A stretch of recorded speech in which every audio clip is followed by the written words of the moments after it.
Hello and welcome to the morning meeting building Jomboy Media. My name is Jimmy. I have Maddie with me via the Zoom. So it's a new because I'm on my laptop now. So same spot, maybe a new angle. You change the lens and all of a sudden people are like, whoa, Jimmy looks so much skinnier and cooler now. And Maddie's all of a sudden giant, tall, put his laptop on the ground, Boone That style. too. Yeah.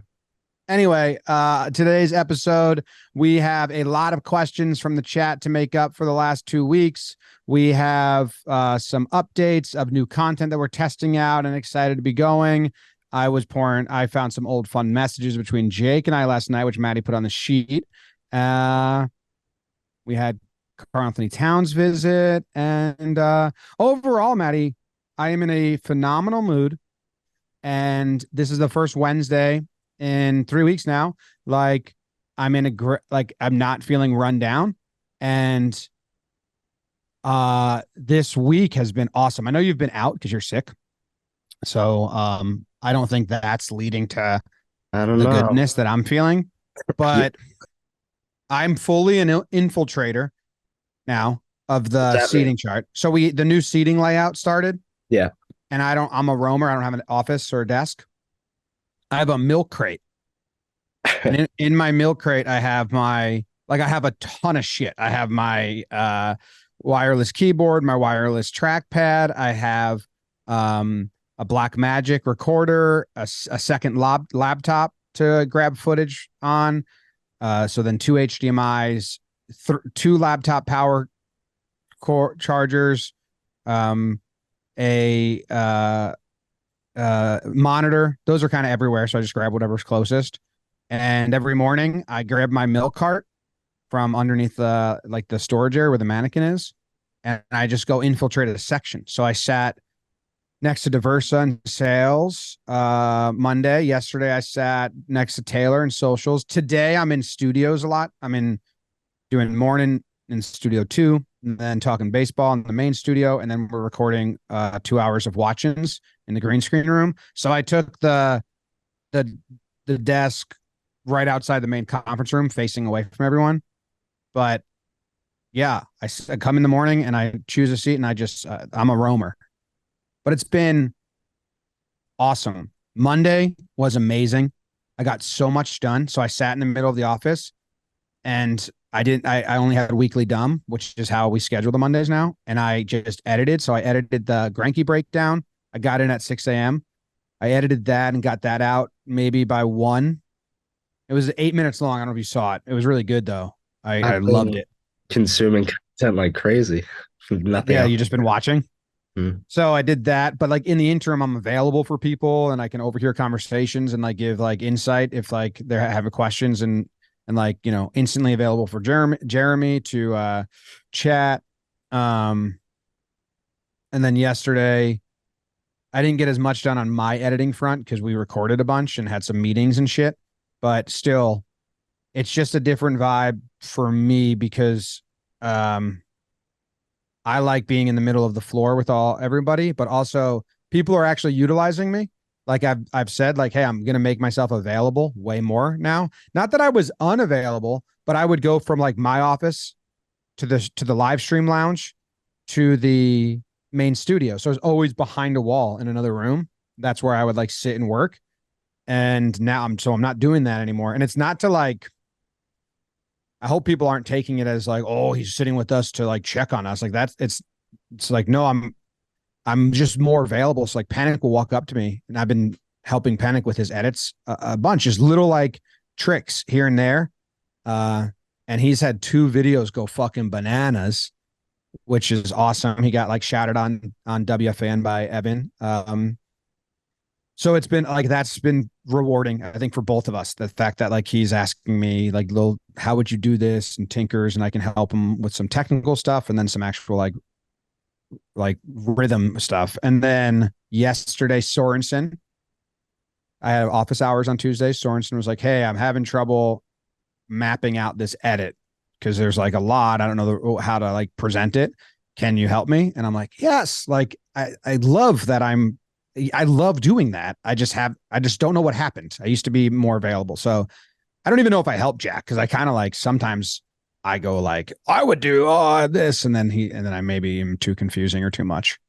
But I like that he asked. And then um what else? Other people utilize me as well, different places. Oh, like Max Manus, I was editing something and I was just showing him like a trick, a preset on Premiere. So just like, I don't know, it's just awesome. It feels so much better.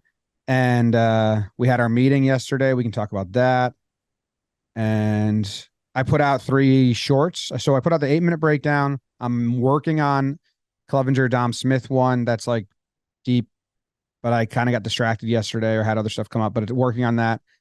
I'm trying to do another NFL whip around, but I'm busy today, so I don't know if I'm going to get that done. So that's what I'm trying to do between the cracks, but those take a while, but I really want to do that. And might have to finish it tomorrow morning before we go live at the warehouse. And I mean, we could cut this part out, but you got a NASCAR breakdown to do this week, right? Is that still? no, we're going to do it. So Jeremy and I talked about it. You don't have to cut it out. We're going to do it after Talladega. So it's on my calendar now, Monday, October 2nd, after Blitzwell Blitz. I'm just booked up from besides morning, which is at 9, or besides weekly dumb at 9.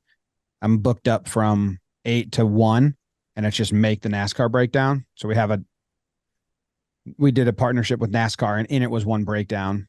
And the problem with that has been Panic's a NASCAR fan, and the sales team is trying to like give me like the biggest moments, but those take a full day if it's like a really big moment. And NASCAR provides so many different angles, and they provide mic'd up, which then like, okay, there's so much here. And then Penix provided me all the background of like the history between the drivers, and I'm like, this is like a 2-day edit or a full day edit. Like I can't too much. So I was explaining to them that I'll do a Talladega Nights one if the race lends itself to a moment like where like a crazy wreck happens or a fight. What are you laughing at?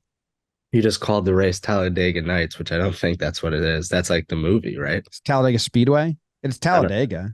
Yeah, but I think that's a movie. That is the movie. Talladega Nights is the movie. Good movie. If it lends itself to a good like breakdown, I'll do it. Otherwise, I can have a lot of fun by doing like the best crowd, the best fans at Talladega, or I can do something a little more my speed and my lane. And if I do it the very next day, it'll still perform well. But I can't do like the best fans at NASCAR 2 months after the race, then it will perform terribly. So I was just letting them know, like, whatever happens, I'll make one, and I'll make the best one of whatever I can right after. And the timeliness will help overcome if it's a lackluster topic, which is like one of our bullet points on the new company mantra shit or whatever is was it be fast or be the best?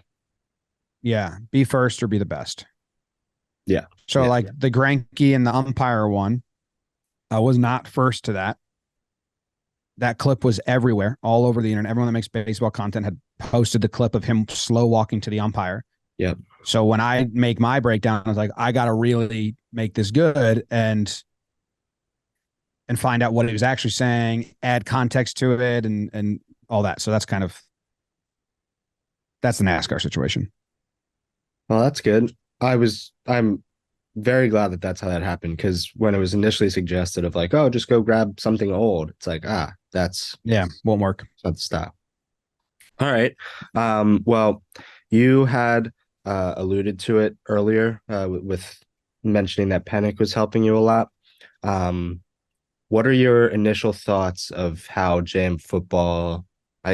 We talked socials a little last week, and Panic has crushed those 2 viral clips, like you said. But what's your initial thoughts of the YouTube? That's gone from 7 to 9.5K in a week and a few days, which is a decent start. But from the outside looking in, I don't think you've been in any of that content. What has been your viewpoint on it? Just JM football in general? Yeah. Or Penix videos like Penix? No, the YouTube more so, but I guess the YouTube more so. Yeah, it's a full blown like effort on the socials and on the channel.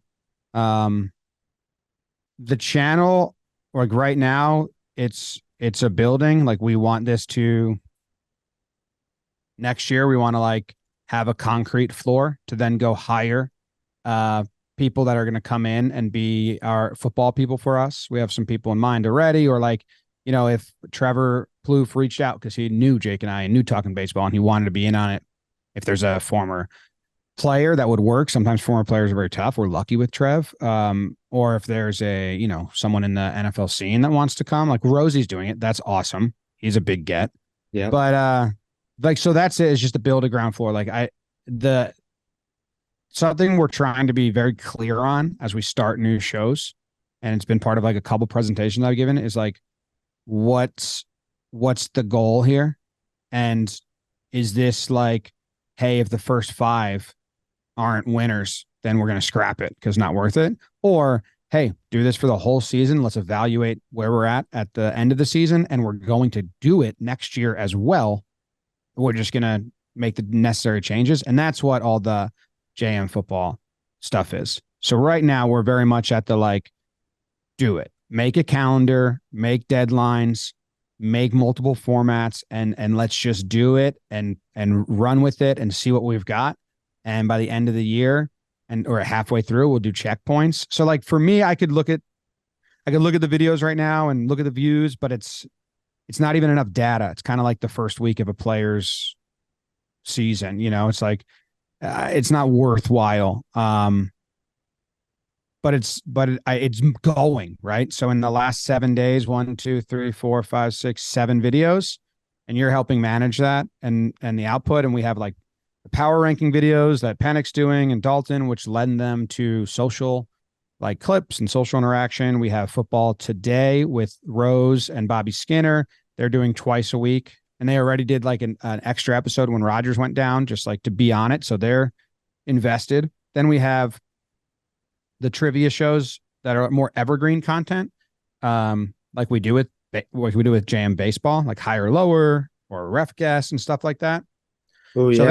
if anyone doesn't know, like the plan, that's the plan. Like it's a multi-pronged, is that the term? Attack. That's very driven. I don't know the podcast numbers for JM football, and I don't even know that we fully like marketed it, promoted it. This was all quick. Because it was like, let's just do it. Let's just go. So we want to invest in football coverage. This is a way, like we're lending editors, we're lending producers. Social team has like NFL coverage as a task. So yeah, it seems like everyone's bought in from my end, which is all I really want right now. Yep, for sure. Whether you're bought in on socials or the YouTube or both, it seems to be good buy-in. I think it's a good start. 2 people had asked questions regarding football, and I'm going to bounce to these questions too because I feel bad we've just missed them for the past few weeks. This is 2 weeks ago now. The Pat McAfee show shouted you guys out during one of the daily shows. Are there any talks or interest of collaborating with Pat or some of the guys over there? And that's from Max Major. Collabing, I don't know, because they have a pretty busy schedule. I think it would just be like an appearance, or if he's around. We have a pretty busy schedule, and so do they.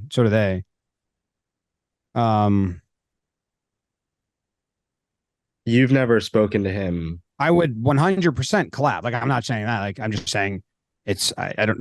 If they reached out, if we reach out, it's just we'd have to find time. He's so busy. He's doing so much. It'd be a burden for me to reach out. And I don't think we're big enough to just reach out to Pat, but it's cool that he knows who we are. And passing, it was a clip where he's talking about passing, who goes on their show. Right. You've never spoken to him before. No. Okay. No, I haven't. Second related football question comes from Colby Crossley. The amount of effort that Justin and Bobby put is cool, crazy. How cool has it been to see them grow? How long have you known them?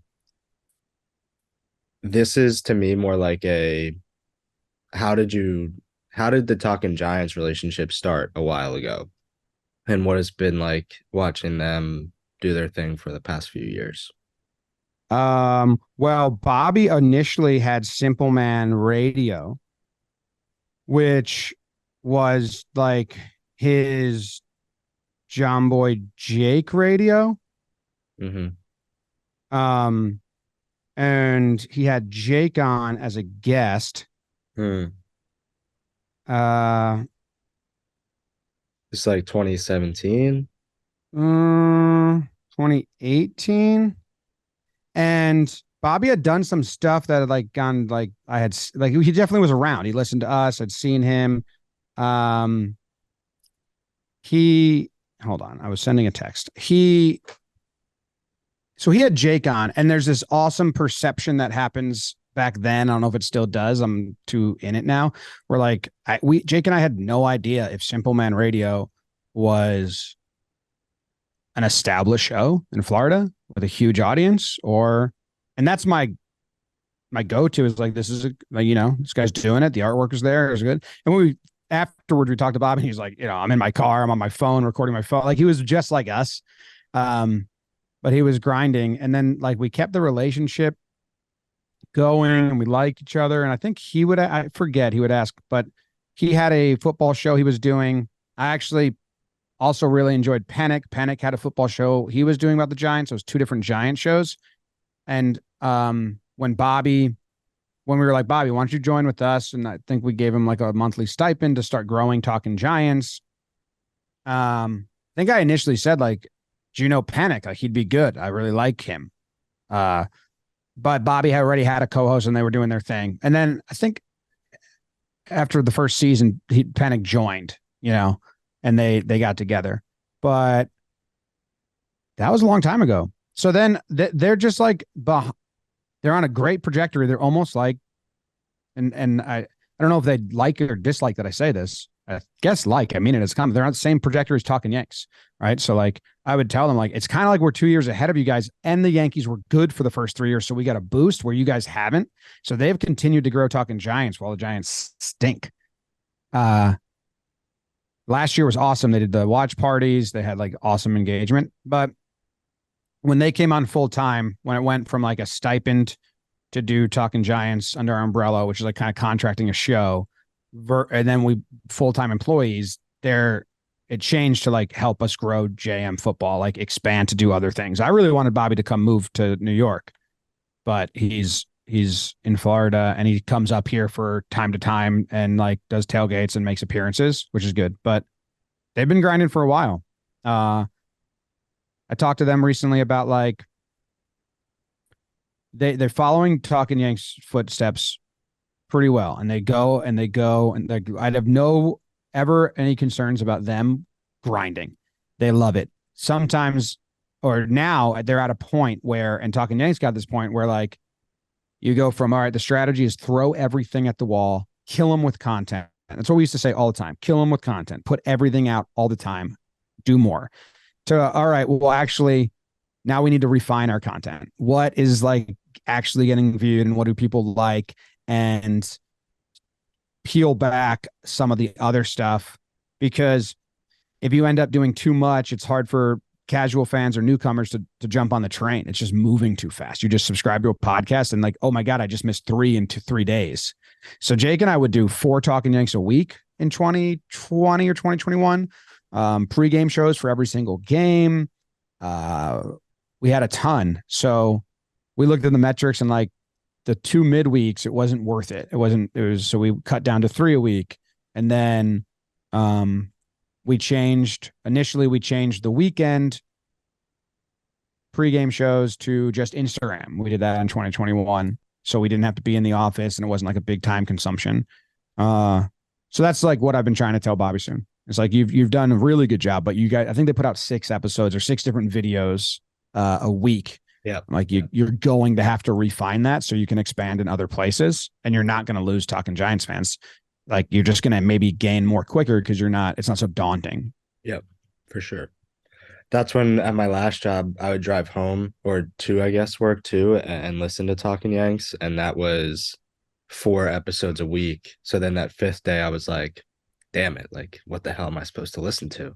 And then eventually started talking baseball. So I'd listen to like half of Talking Baseball 1 of the 5 days a week. Speaking of those older Talking Yanks times, you had tweeted and slacked a little bit of a different convo, just from you and Jake, old Talking Yanks wise on GChat. First of all, what were you doing? Was that just like a random thing that you were like, ooh, let me deep dive into what this was? No, I went and poured through all of mine and Jake's old G chats a while ago. Let me see if I can find the date. It was on June 10th of 2022, so over a year ago. Because I was living in California, he was living in Denver at the time. We would be on GChat, which was Google Chat for Gmail users. I don't know if it's a thing anymore, all day. And I remembered having a conversation about about getting a warehouse and just starting a business that was just called Half Court Sports. And it was like, a gym slash bar. So kind of like Top Golf but it was just like half court hockey, half court soccer. So it was like, you never wanted to break a full sweat. And we had a name for it. It was called it was so stupid. It was like Fun Sport Place. And it was just a joke we were doing back in 2014, it had to be. And when we got the warehouse and it was like kind of going, in June of last year, when we did floorball, I wanted to find those because I thought it'd be so cool to post that like this was something we had talked about so long ago. I couldn't. I think now I just had the realization that I think my buddy Brad, it was a 3-person chat with my buddy Brad as well. And maybe I can go find that chain. But I had like downloaded all my G chats from my email. And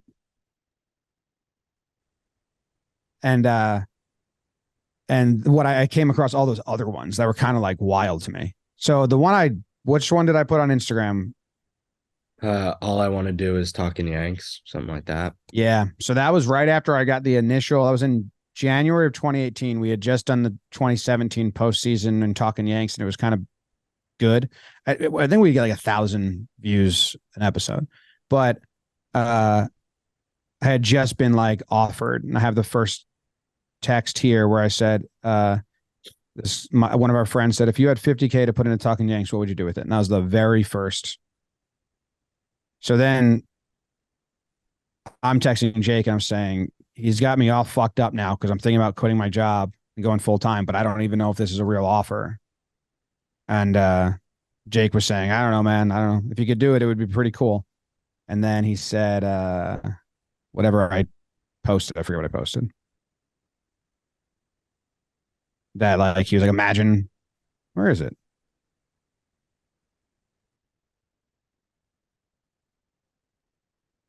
Oh, I said, all I want to do is Talking Yank stuff. And Jake responded, all I want to do is Talking Yank stuff.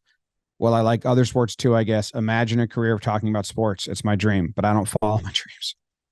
But that was from 2018. I have convos from Jake and I was reading these to my brother Luke, and he was kind of blown away a little bit, from 2015. This one is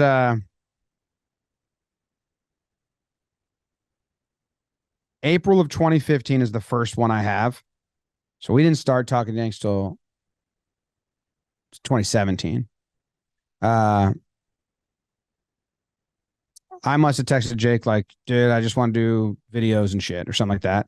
He said, you're my guy, we'll live in LA for a little until we're famous enough to not have to live in LA. Then we'll either live in New York or somewhere else. Then I'll probably fall in love with some girl and get into drugs and hit some really low points, but I'll be genuine and sorry, and we can be friends again after. It's funny. The LA part's very funny. Until we live there, until we don't have to. Yeah. Then we'll live in New York. So that was 2015. And then like that was April. So then June, so a month later, I G-chatted him and said, yeah, not for nothing. If we were roommates, we'd be YouTube famous.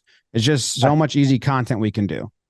We have a ton of blind taste tests, step one, because they're the only things people watch right now. But after that, they'd grow to like us. Then we'd start putting your dancing videos out. We'd start doing watching baggage skits. Bam. Get to know us as fans. Get to know us as 2,000 fans. Jake said 20 million fans. I said, oh my God, you could be right. And then he said, a YouTube channel is worth more than that, Khaleesi. That's crazy. So it's funny because you mentioned the warehouse with the half court, watching baggages in there, talking Yanks obviously in there. Um, that's funny. Yeah. Yeah. A lot of us being very depressed as well in our job and being like, this sucks. Every 3 weeks I get real sad, depressed, then I bury it deep down, then it comes back. And Right. he said, yep, me too. Um, some stuff. Let me see if there's another one. I think that's majority of them. Yeah. Isn't that wild that like 2015, we were talking about it for so long? I mean, I Right. was thinking about it forever. Like I just needed funds or some shit. Right. Oh, so he texted me April of 2015. He texted me and he started the conversation. Oh, dude, I think I'm coming to grips with becoming famous. I said, not bad. Jake said, I think I want a job on the Ellen show. I said, doing what? He said, I'll just be like dancing Jake or something. Dance coming in and out of commercials, dance to some of the musicians who come on the show. I said, LOL, dancing Jake. Because I Yeah. think it'd be a good start. From there, we see where things go. Maybe the SNL route. And this is before anything, right? Like he just said, I'm okay with being famous, and there was no context. Like it wasn't We would just talk about if we lived together. We like saw what Lonely Island did and what the guys from Workaholics did and what Mail Order Good Neighbor Humor did. And it was just a bunch of groups of friends that would make videos and shit and skits. And we were just like, we could do that if we lived together and like had all the time and resources in the world. But we lived in California and Dallas at that point. So that was the context. Like we would just talk about, hey, if we could like just have a camera and live together. We were doing videos for like our friends. I would get like 300 views. and then where does Grown Losers fit on this timeline after that or before? Mm, we had to film Grown Losers in 2016. I So think I after. think November of 2015 and then February of 20. The first two episodes we filmed in November of 2016 and then February of 2017, I think. So Jake was okay with being famous at this point. Yeah, he's came to grips with it. Yeah. Wonder if I have any pictures from those on my phone. Girl and Losers was my thesis for film school. Yeah. I didn't want to hire actors and like have to deal with that. So I just had Jake and Nick come out and do it with me. Much easier. Um, and we did the 5 episodes. You had to write them, film them, sound. Took forever. It was fun though. Other old content that somebody mentioned while you looked that up. Yeah, November 10th, 2015. And then the next time we did it was, it had to be February of 2016. February 28th of 2016. Yeah. Okay. Good memory by me. My birthday's the 18th. Right. That's a birthday trip though. Um, this person in the comments, it's Go Yanks, said, I remember watching content when Jim and Katie were in California doing cooking shows.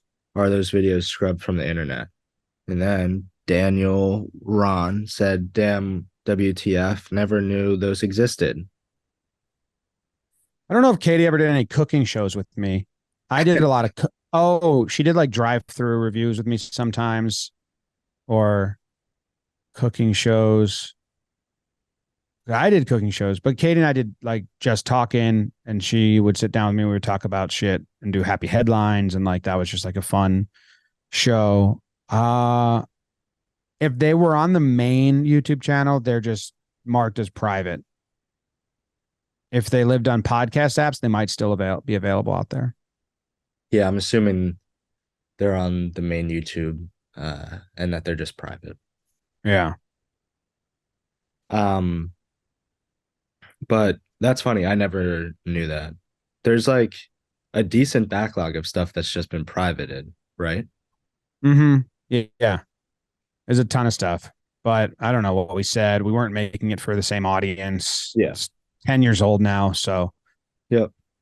Um, not to harp on it for too long, but the half court sports idea, you said like you were somewhat joking. Was that ever serious? Like, oh, I actually want to do that.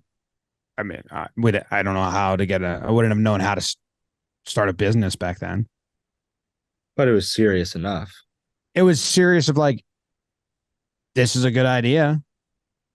I didn't even know how to like get investments or funding or how to pitch that anywhere, but like maybe it's not a good idea. Who knows? Maybe people just want full court sports.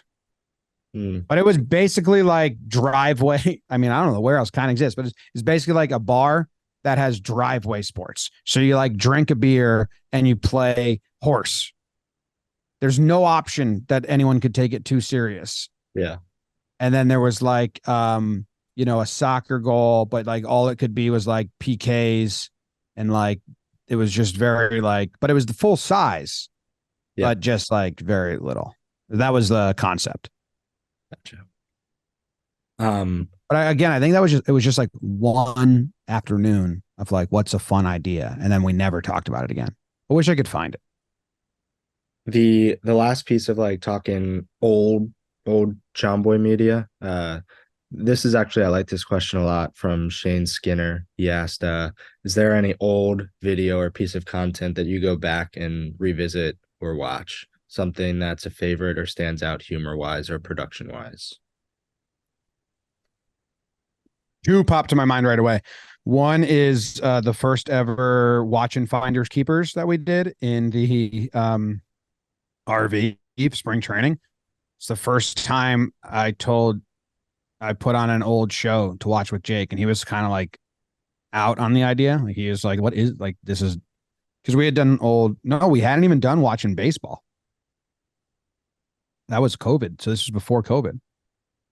So I think, and Jake at that point didn't watch YouTube a ton, so I think he didn't know that this was a genre that like people watch old stuff and they like enjoy it with commentary.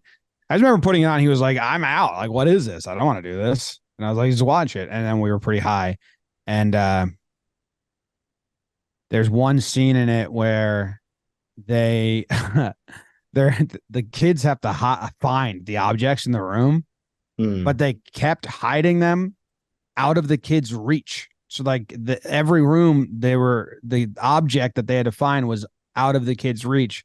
And there's one point where Jake is very now invested and concerned, and he just goes like, "They can't get up there," and it's so funny.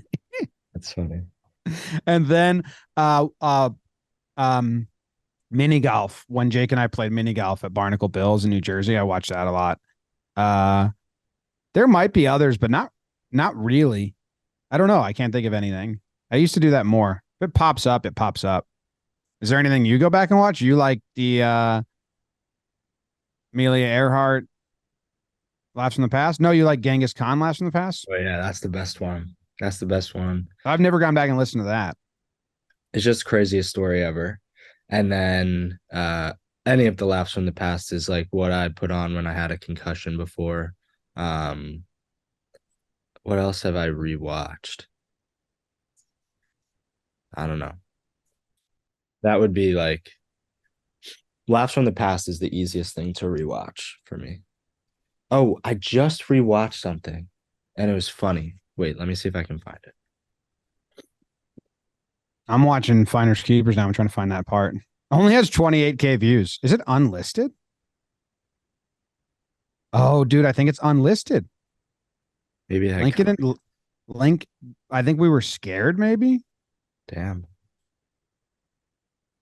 Oh man, I thought I timestamped the like when Jake says they can't get up there. So funny. What did I watch the other day? That's frustrating. It was like 2 or 3 days ago. I watched something old and laughed pretty good.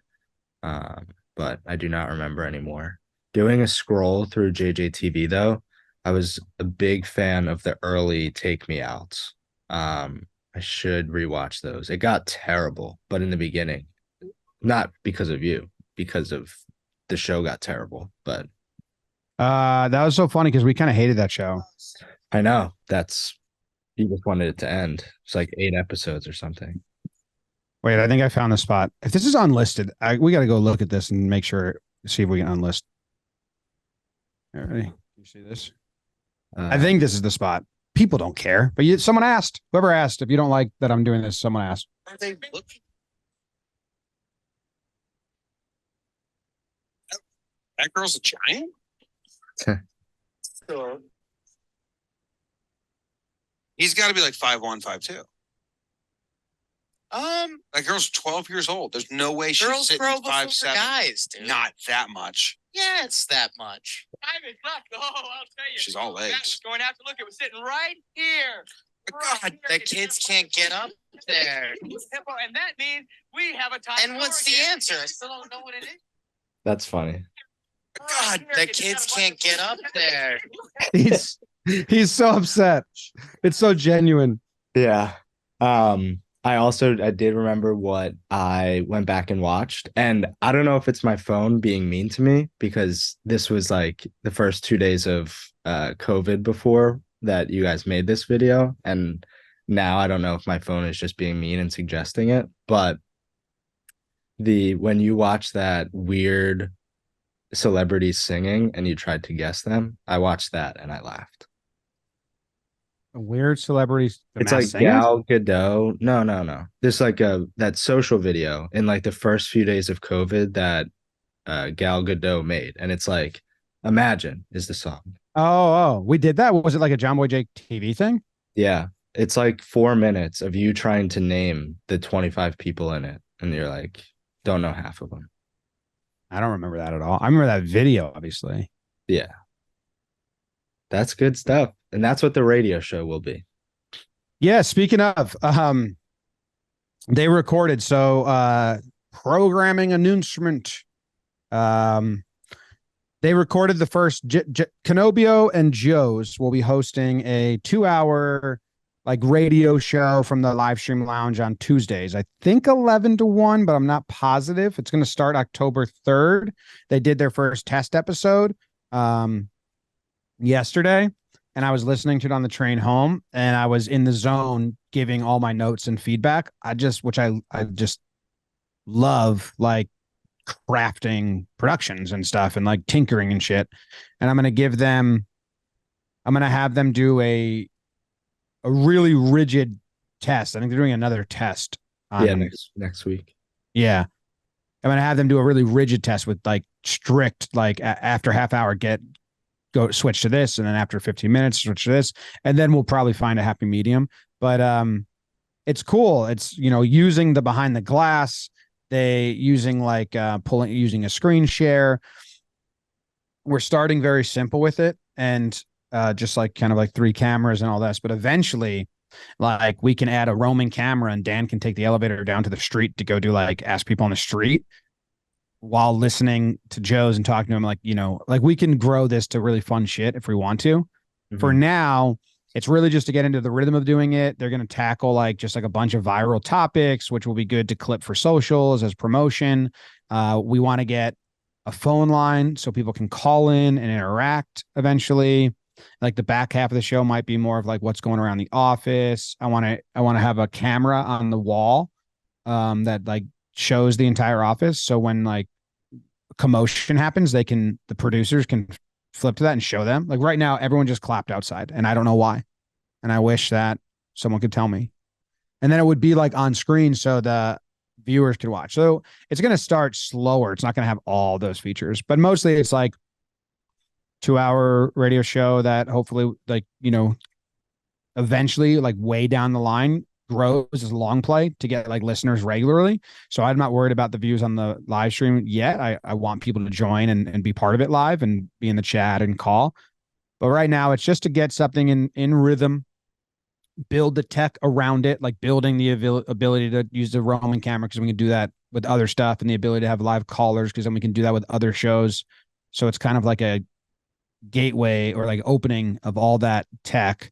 And Joe's and Kenobio will be the main people. Like, you know, they'll have thirds, Pax, me, Jay come sit down for a segment and cover just like wide. Doesn't it can be sports, but also entertainment, also whatever. So they did the first test yesterday.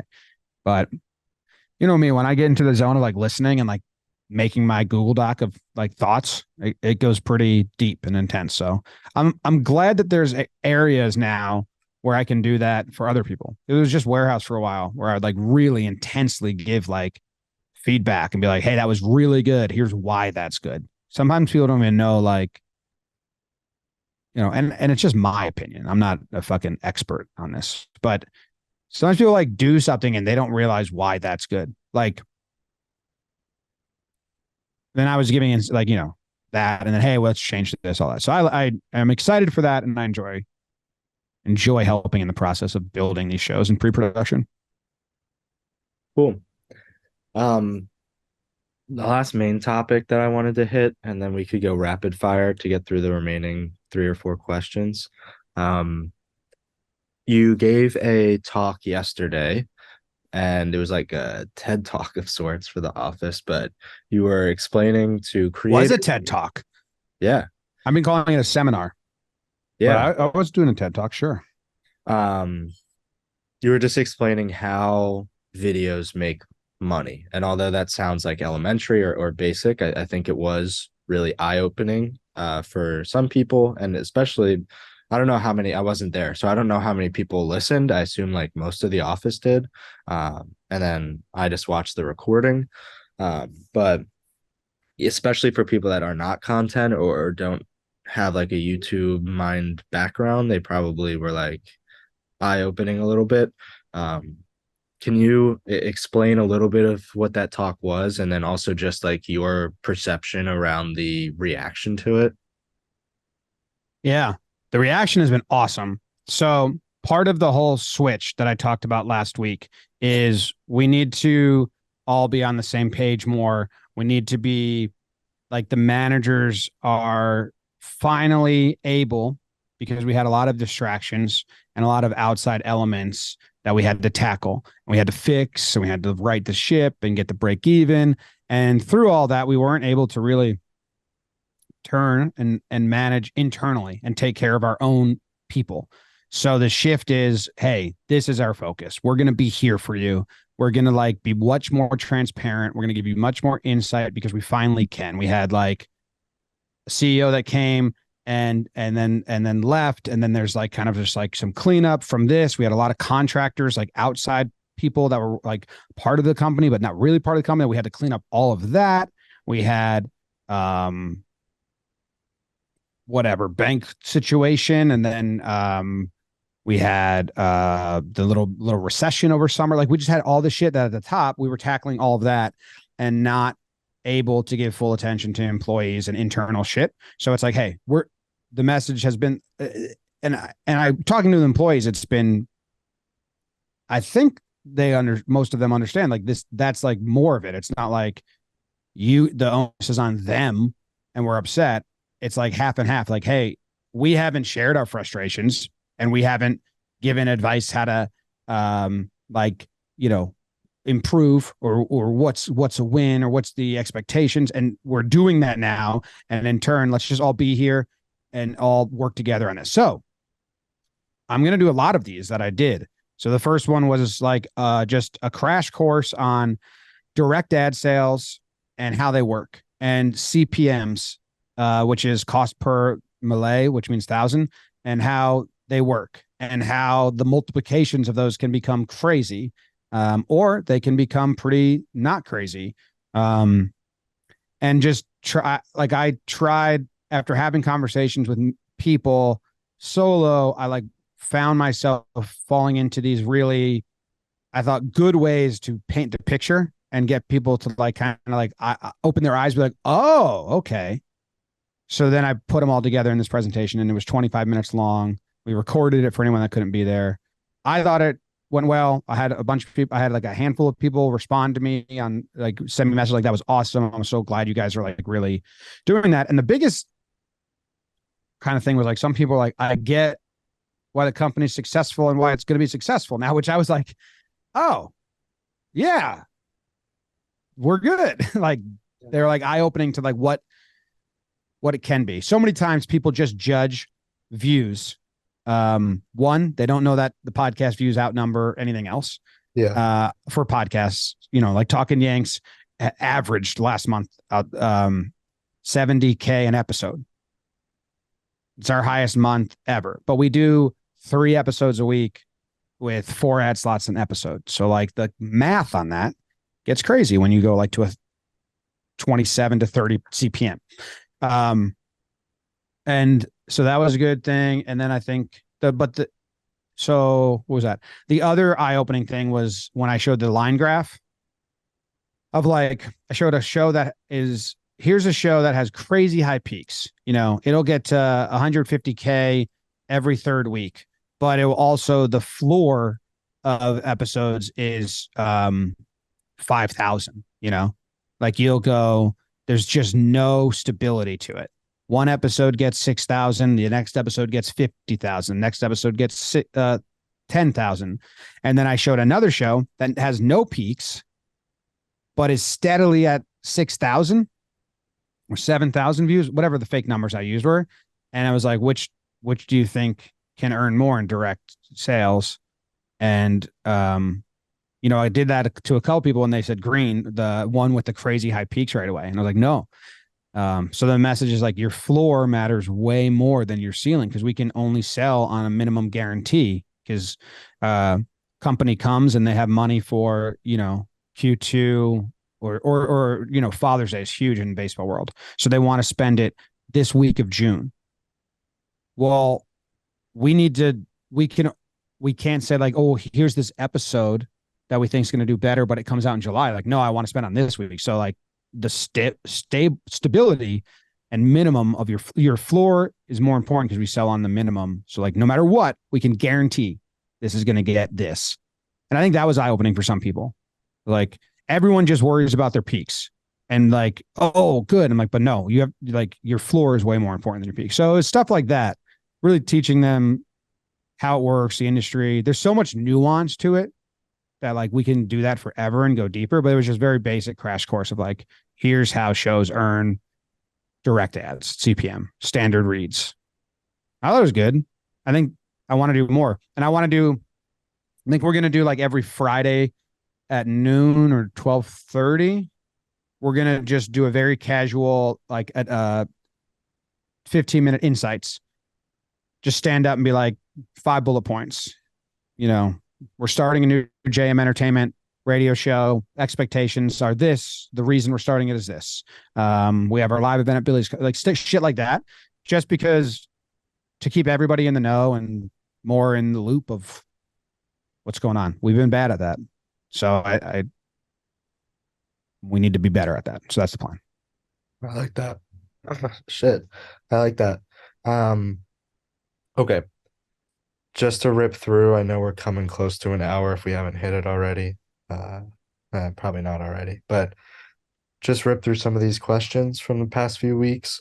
Matthew Newer asked if you listen to Zach Bryan, similar to Jason Isbell. I do, not the same. His new album is really good. Also got arrested. Bummer. But yeah, I listened to him, but not like religiously and all that. We did a podcast about him when we did Talking Songs and he responded and listened to it. So he follows me on Twitter. That shocked some of the Taylor and Sam in the office. Damn, that's cool. Yeah. Next one comes from Justin. He said, would we have any interest in going to the Cape Cod Baseball League next summer? I mean, yeah, I guess we would have some interest, but that's probably like a sales route, right? Yeah, if there was like a campaign involved or something. Yeah. Well, we keep a pretty crazy schedule, so it's hard to just do shit like that on a whim. Mm-hmm. Yeah. Then C-Mel said, are there other games that you would like to see come to the warehouse?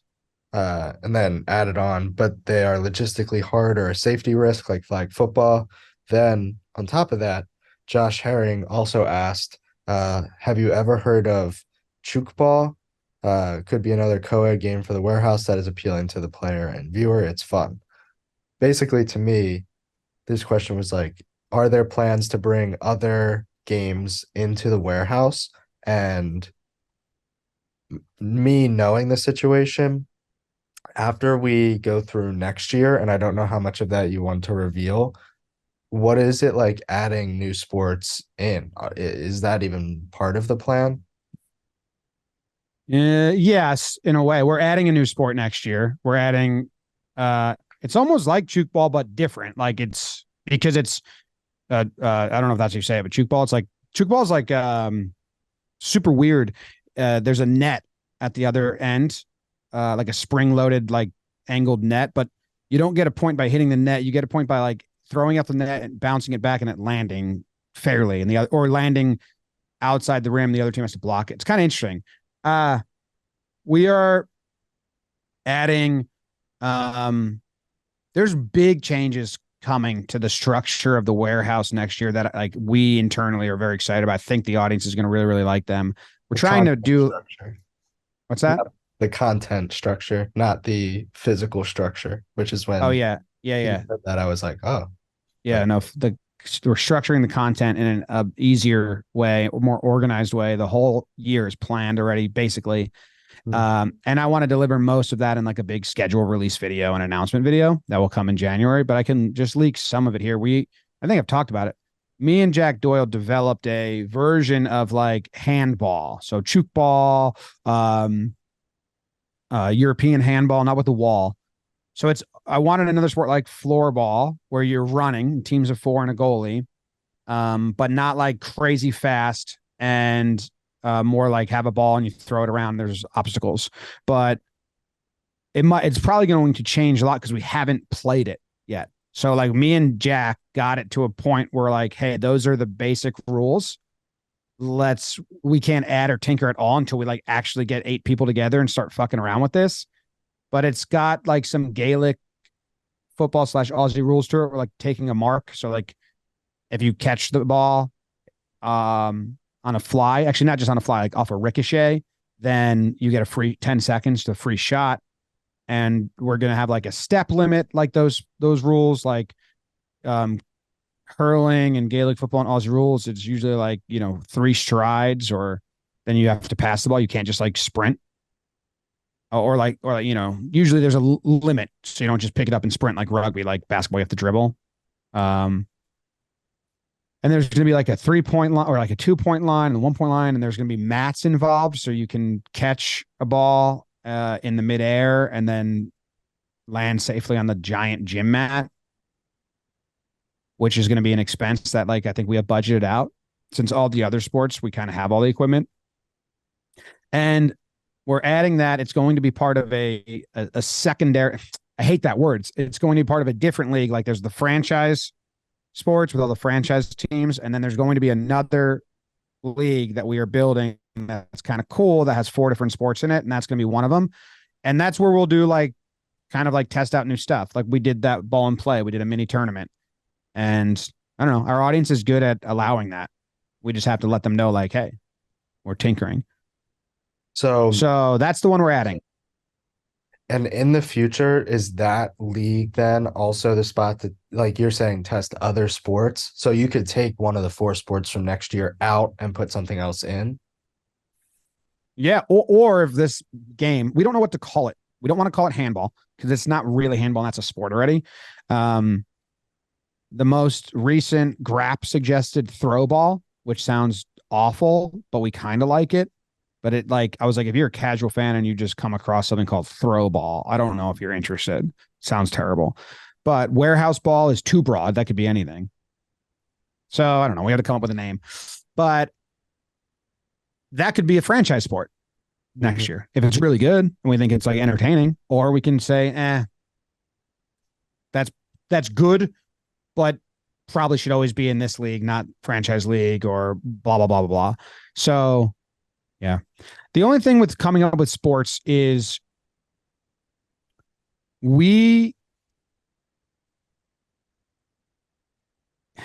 It's a show as well as a game. Like we all went home one day to try to do dodgeball, which people request all the time. And I went home and I watched every broadcast of dodgeball I could find on YouTube. And we all did that. Like you were part of this crew too, were you? Yeah, I watched dodgeball. We all came back the next day and everyone had the same conclusion. Dodgeball sucks as a spectator sport. Probably live in person. But what we're trying to do, we're like, you have an announcer and you need a singular focus. So like having multiple balls and camera angles, just like, and then like not a chance to stop and do replay and draw out big moments and slow down and zoom in on a dude's face when he's like going through it or like mic'd up. Like it did provided no drama. And because it's too fast and no good camera angle. So we think about it more like that. Like how does this translate to storytelling and being on camera and strategy? So floorball is way different because they're not mic'd up, but the camera angles we have and the replay is good. And dodgeball stunk. We all came back with the same conclusion. Same with pickleball. Different reason, but same conclusion. I do pickleball in like a very different way. If we have the floorball court up and like a time to film in between, but like, yeah, 2v2 pickleball is pretty fucking boring to watch. Yeah. The last question before we head out of here, from the past 2 weeks, Greg Pokriki said, what has been the impact of the Yankees being bad on Talkin Yanks viewership or numbers? Amazing, which is a little annoying. We had our Diversa, who does our stats, keeps coming out to me. He's like, another record. We had our most average viewed month in July ever. June was like tied or up there. I forget. July, when they were crashing and burning, was the most average viewed month of episodes ever. Damn. Until August, which just beat it. And Talkin Yanks YouTube channel has double the views over the course of the season than Talkin Baseball YouTube channel, but way less subscribers because no one subscribes to it because they are not Yankees fans. I think I talked about this last week, but that blows my mind too. It does really well. Talkin Yanks crazy, but and this includes like, I mean, I guess it's just because it was so much smaller, but 2017, 2019 Octobers beats those. It's because it was so much smaller. I feel like if they went on like an actual CS run this year, that would have beaten out prior records. Yeah. I mean, last year you had them being in first place, Judge breaking the home run record. They went to the CS. You would think that and we weren't, well, no, we're just growing like crazy. Like it's a bigger show this year than last year. Yeah. The Boone effect, maybe. Other teams coming to drink tears because they're better than the Yankees now. I don't know. But yeah, it's shockingly amazing. I don't think it's sustainable. I don't think the Yankees can be bad all year next year, and this continues to happen. And I don't want that to happen. But yeah, an out of the blue, absolutely dreadful season has been great for viewership thus far, which is bizarre. Yeah, it stinks. Well, it's good, but also like yeah. I don't know how much of it is other people drinking tears. I guess you would know better than me. That's definitely the subscriber thing, in my opinion. Yeah, I guess. Because like, how do we not get, and subscribers are a vanity number in a way, but like Talkin Yanks does better than so many channels that have 100,000 subscriber plaque. Yeah. And we're just not even close to sniffing it. No. Like Talkin Baseball is going to get it in the off season, in the postseason, I think. Oh, really? Yeah, it's at 94 or something like that, and we go every day in the postseason. Right. And so I think we'll get closer by the end of the year. But Talkin Baseball, like, it might be another year and a half. So yeah, I don't know. Yeah, 63.3. I know that we started the season on like 58 or so.